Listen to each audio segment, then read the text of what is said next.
Fact that she wants open borders. Well, Trump not letting her get away with that one. This man. The Border Patrol, ICE, they all want the wall. We stop the drugs. We shore up the border.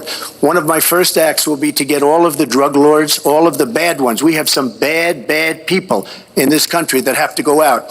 We're going to get them out. We're going to secure the border. And once the border is secured, at a later date, we'll make a determination as to the rest. But we have some bad hombres here, and we're going to get them out. This thing, it blew up online. Well, I thought it was hilarious. I mean, Trump is at his best when he's sort of slightly tongue-in-cheek like that. I think he's a very funny guy, so I'm a sucker for that. But you know what it's taken as, wow, he doesn't like Hispanics. He used a Hispanic term. Not really. Right. Well, but you know That's why I stay off Twitter, because that's so dumb. No, I'm talking about other diminishes cable. me as a reader. But you like cable. I'm talking about other cable networks. And also on Twitter, they say the hombre comment was insensitive.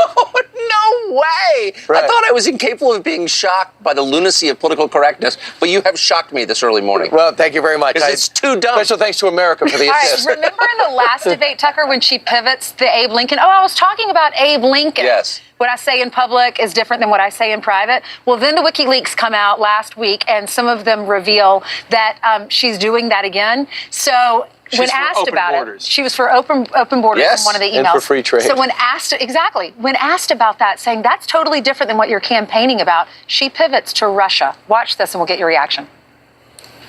If you went on to read the rest of the sentence, I was talking about energy. You know, we trade more energy with our neighbors than we trade with the rest of the world combined. You are very clearly quoting from WikiLeaks, and what's really important about WikiLeaks is that the Russian government has engaged in espionage against Americans. They have hacked American websites, American accounts of private people, of institutions. Then they have given that information to WikiLeaks for the purpose of putting it on the internet, clearly from Putin himself, in an effort, as 17 of our intelligence agencies have confirmed, to influence our election. Finally, will Donald Trump admit and condemn that the Russians are doing this? That was a great pivot off the fact that she wants open borders. People are going to pour into our country. People are going to come in from Syria. She wants 550% more people than Barack Obama. This was an ominous moment. I think future generations will study this tape as a sort of prime example of political demagoguery in action. Here you have Hillary Clinton basically calling for foreign intervention to distract attention away from a domestic scandal. We've seen this before in American history. It's always bad. It always has bad consequences. There's no evidence that Russia is behind this hack. Perhaps they are. But that's first not the point.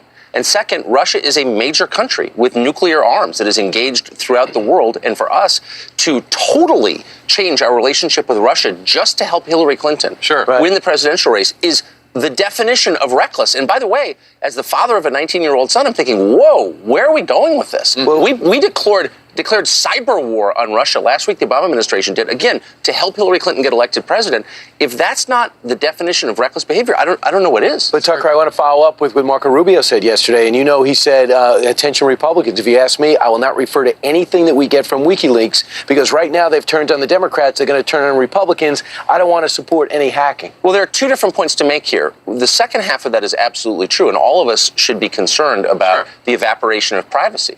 So, you know, we don't have privacy. By the way, Marco Rubio defended the federal government tapping into the Gmail accounts of American citizens for no real reason. And he and a lot of other members of the Republican leadership and establishment did. So he doesn't really have a position to make this case, I would say.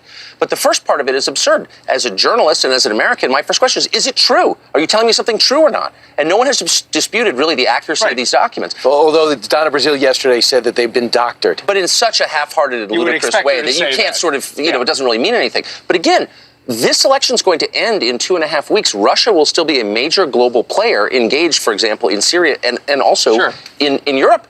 And our relationship is now defined by this. We get hacked all the time. The Chinese military is constantly stealing American industrial secrets. Are we going to war with China too? No. This is nuts. Right. Yeah. Of course, when it was revealed by WikiLeaks that Debbie Wasserman Schultz and her DNC had their finger on the scale for Hillary and not Bernie, then suddenly they believed it because they wound up firing her. So for Donna Brazile to say that last night, it's kind of funny.